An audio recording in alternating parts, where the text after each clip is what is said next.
Hello friends, so today's video is going to be a list of some fantasy books that I personally think are great pick-me-ups. They're precious, they're heartwarming, sometimes bittersweet, but in general these are books that kind of give you the warm, cozy fuzzies. Jumping right into it, I'm going to start with the book that kind of is the inspiration for this entire video, and that would be Six Crimson Cranes. Every time I end up bringing up this book, I describe it as cute. It's a Disney movie in book form. It's a lot of fun. I can see myself lending it to my little nieces. So all of those things hold true. And I just find I'm always feeling happy when I think about the book, when I think about its sequel, when I'm excited to jump back into this story. It just fills me with joy.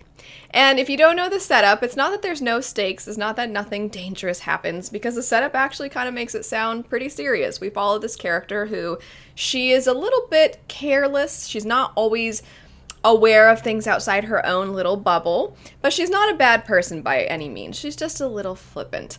And she ends up having this curse placed on herself and her brothers. And the curse is that every time she speaks a single word, for every word she speaks, one of her brothers will die. Her brothers have been turned into cranes. She cannot, of course, because she can't use her voice, she can't warn people, she can't seek help really in a traditional way. And on top of that, even if she had the means to try to explain the situation by writing it down or something to that extent, she can't. She also is forbidden from talking about this with other people. So she's trying to do everything in her power now that she has no voice, and she was a princess, so now she's been stripped of her privilege. She's trying to do what she can to save her brothers and break the curse. At the beginning of the story, she is supposed to marry someone who she decides, I don't really want to marry this person, and then she ends up meeting them when she is essentially a nobody, and it turns out this person's incredibly kind, or at least she thinks they are. You don't actually know. Maybe there's more to this person. Are they bad? Are they good? But she's finding help with this person in their lands, and she's kind of trying to break the curse from afar. It's adventurous, it's heartwarming, it's cute, and yes, there are stakes, but like I said, it really just feels like something you can share with kids if you have kids or nieces and nephews. It's something that I definitely want to jump back into when the sequel comes out. It just makes me happy. Every time I think about it, I get the warm fuzzies. The next book on the list is one that I honestly probably shouldn't include because there's kind of horror elements to this story, and there's a lot of intrigue and kind of darkness to it, and there's some things that are somewhat morbid in it. However, for the animal companion aspect, I had to include it because I found myself having a smile on my face so many times while I was reading this, especially the sequel, and that would be The Bone Shard Daughter, and then this would be book 2, The Bone Shard Emperor. Like I said, the story in its entirety is not really the warm fuzzies. It's really the only book on this list that I feel like doesn't quite fit, except for the animal companion. So Meppy is so cute. The author's sister, I believe, drew a little depiction of the animal companion from the story, and it's so cute. All it wants is to eat fish, and then sometimes it talks, and then it seems to be very connected to our main character, one of our main characters named Jovis, who I also love. And their bond throughout the story and how it grows is incredible. And also, you just grow... I'm a sucker for animal companions anyway, but you just grow to love this pair, and then also just Meppy on his own because he is so cute.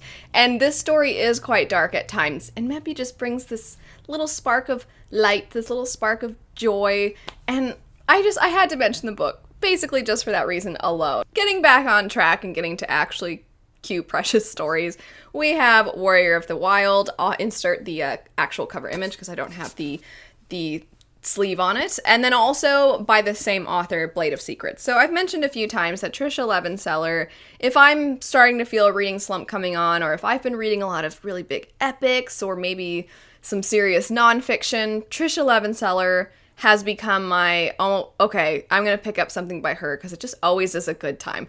The Shadows Between Us is another one I've read that is not cute and heartwarming, but it was still a good time. So just in general, this author's writing, the only one I haven't read so far is Daughter of the Pirate King, and I think it's the most popular.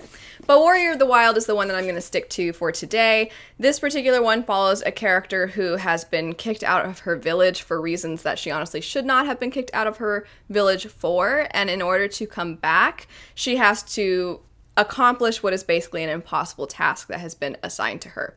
And while she's out in the wilderness trying to figure out how to accomplish this task, she runs into 2 other individuals who have been kicked out of their villages, and they decide to band together and help each other accomplish these tasks. And their friendship is adorable. There's a romance in it that I think is very cute, and it's just fun. I find myself rooting for these characters. I like their relationships. I like their banter. I like as their relationships develop throughout the story. And also I feel for this character. She's in a very difficult situation. And there's a part of me that's like, screw your village, just live out in the wild with your friends. But at the same time, it's like, but I also want you to be able to come home. And I want you to be able to have this sense of security and be with your family. And so there's a lot to it to be enjoyed. It is a standalone, which is great. But I was just always like, oh, the whole time I was reading it. It's like, you know how when you're reading a really cool action scene, you're like, yes, and you're just like pumped while you're reading it. These books, they're just always like, I just get so excited and happy while reading them. I do want to mention really quick with Flight of Secrets by this author, that one has a strong sister bond. Of course, there's the banter in the story, and there's kind of a silly comic relief character. The love interest is also an entertaining character, but the sister bond is really great, and I know that we don't always see super great sibling relationships in stories. A lot of times there's a lot of tension when we get sibling bonds, and in that one I feel like it's so much about their bond. And Blade of Secrets also has a character that struggles, I think, very realistically with anxiety, panic attacks, social anxiety, and I thought the way the author handled it was done with a lot of care, and I think it's something that a lot of people who also struggle with that, they can identify with that, and they can see themselves in that, and they can also see themselves as a hero in the story. The next 2, I think these more so fit in the bittersweet category. They are helpful when it comes to how to process loss, how to handle grief, and in that sense, maybe to some people, they're not really considered heartwarming, but I think the way in which the authors approach these difficult topics, they do it in a way that makes it much easier to take in, it's more digestible, and I think it also gives you a sense of hope. So the 2 books that I'm mentioning are Under the Whispering Door by T.J. Klune and Lost in the Neverwoods by Aidan Thomas. Under the Whispering Door shows a man who was not particularly very kind or considerate and did not have much empathy whatsoever, and this man at the very beginning of the story dies.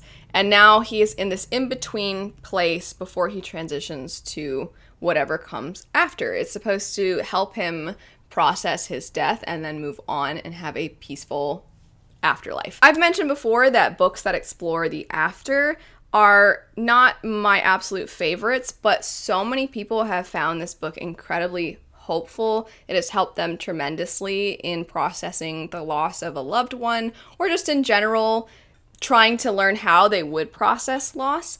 And the author, I think, was in a not easy place when he wrote this, and so I know it was coming from something very raw and very real, and so I think a lot of people are going to really relate, but there's aspects to it that are very heartwarming. There's kind of this dog ghost, if you will, that is precious. I'm always a sucker for cute dogs.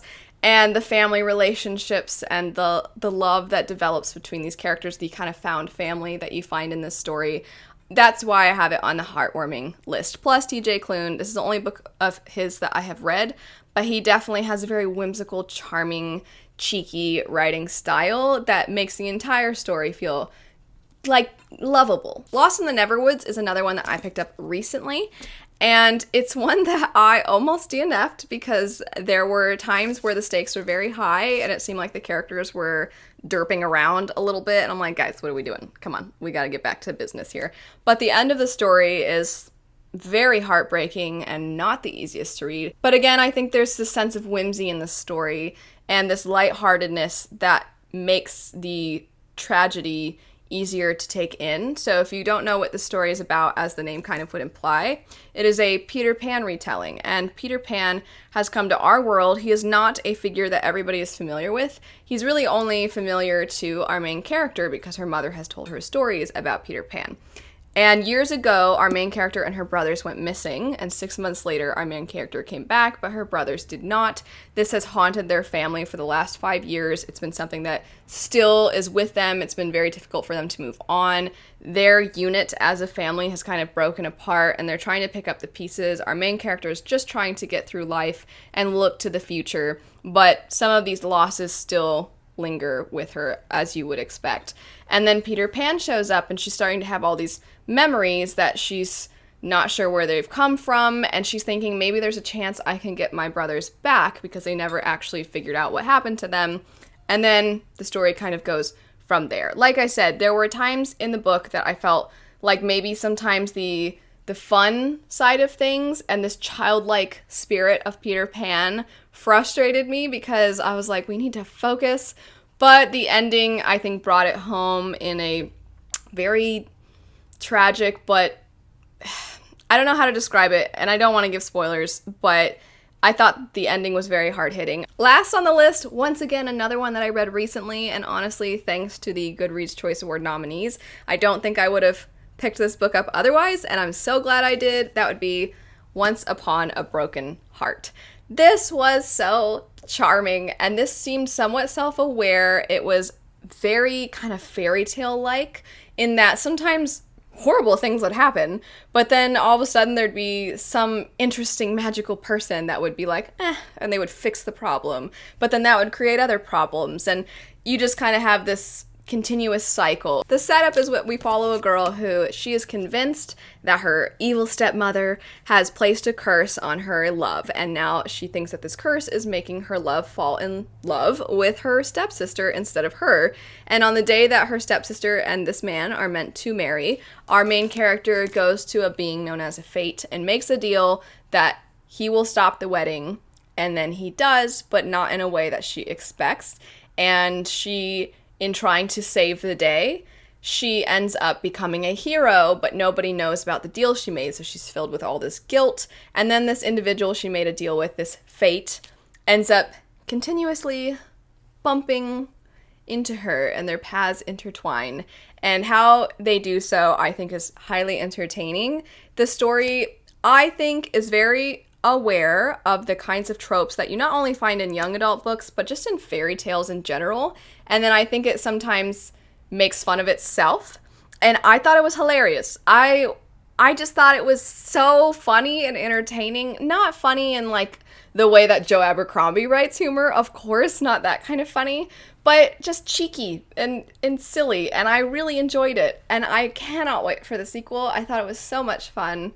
So yes, Once Upon a Broken Heart, a very good time. One thing I struggled with when making this list was realizing that most of the time for me, heartwarming, fun books are the ones that tend to lean a little younger. If you have any adult works, because the Bone Shard Emperor, like I said, it was the animal companion aspect, really. And then Under the Whispering Door, it's adult, but it's also something I think that I could see being shelved in young adult also. So if you have any adult fantasy that you think is just absolutely adorable, feel free to recommend that. It doesn't have to be a novel. It can be a manga. It can be a graphic novel. But in general, if you have something that's a little bit more so for adults but still gives you the warm fuzzies, please feel free to leave those recommendations. I would love to see them. But anyway, thanks so much for watching. I hope you have a fantastic rest of your day, and I'll see you all later.